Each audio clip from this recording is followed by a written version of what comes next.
Keep in mind that they're fuming me to try to make it so I sound different, to try to make it so I sound magically unsure of myself. Okay, remember that people who work for the government have conceded that I'm right and that they're changing my voice because it's their job and they don't know what else to do. They don't have the faith to not do it. So this video is about key points, key rules in regards to interpreting the Bible. Okay, point number 1 is universal righteousness and justice are the measuring line and plumb line. Okay, so if you have any questions, put in the comments. I'll debate people on this at any time. We see that God is exalted by his acts of justice. We see Isaiah 28:17. There's a lot of scripture-based proofs. Okay, and I've done a lot of research, a lot of studying of the Bible over the years. I have thousands of videos about the Bible, and I'm confident that I am 100% correct here for many, many reasons, and other people have conceded as well. Keep that in mind. Some of these points, bother control freaks in the churches and the state who don't want a moral order to be established. They want their kind of governing class, scientific, racist order instead. When I say that it's an African order, okay, it's not out of tribalism or racism or false pride. It's just where the pieces fell and how it played out. It's how history went, how things are. When we look at people, we study them carefully and ask ourselves, who are they? And why are they that way? What are the spectrums of the various groups of people? Where did we start? This is what we get. You know them by their works. What peoples have been doing what work? What people have been focusing on technology instead of God? What groups? What is the spectrum? We have to truly ask ourselves these questions. Who has the moral high ground? Proverbs 16:12 says his throne is established in righteousness.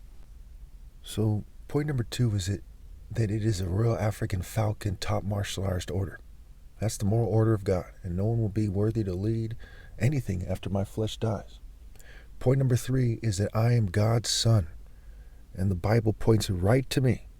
If you do your due diligence and you interpret it correctly. So point number 4 is the fact that you must analyze things effectively, and you must refine your ability to analyze things effectively, and you must judge things. Okay, point number 5 is that if you're not persecuted for righteousness' sake, okay, then you're not doing God's work. You have to be in the divine order, obeying God through me, and being persecuted for righteousness' sake. Okay, there's a bunch of immature people who have serious problems with their brain function and their generational cultivation, who are trying to make it so I sound weird. Okay, they're jealous. They believe in witchcraft, which is a plan where for switchcraft. They want to turn things around, right? The devil likes to counterfeit the things of God. And if you don't see through that, you're a complete idiot. So point number 6 is to love God is to obey his commands. And I'm his commander. There's a chain of command. Chain of command, commander, commandments. Ment meaning mind, like in the word mental, mentality. State of being, mind, body, soul, spirit. And point number 7 is that the Bible is figurative. I've made maybe 10 videos over the years about this. Probably more, actually. No, I made a lot of videos about the cloud. So I probably made more like 50 videos plus. And a lot more than that where I bring up that it's figurative. Now keep in mind they're doing very immature things. Focus on what I'm saying and not how I'm saying it. These are the types of people that never grew up. The types of people who make funny noises when the most important speeches are being made because you didn't kiss their racist, rich, European royal ass or their racist, rich, Jewish ass or LGBT ass. And again, I'm not saying this to insult anybody, but these are the facts here. I'm sure TikTok can appreciate that I put up with a whole bunch of abuse while I'm trying to make important videos that I'm scrambling to get out. And part of the process must include pointing out who's persecuted me. And since there's so many of them, I have to speak about it in groups, right? It's not just 1 or 2 racist Jews. There's millions of them. It's not just 1 or 2 rich racist white people. There's millions of them. LGBT racists, there's millions of them. In fact, there's 22.5 million millionaires and billionaires in America alone. How many of them do you think are parts of racist, rich, white, Jewish, or LGBT networks? Okay?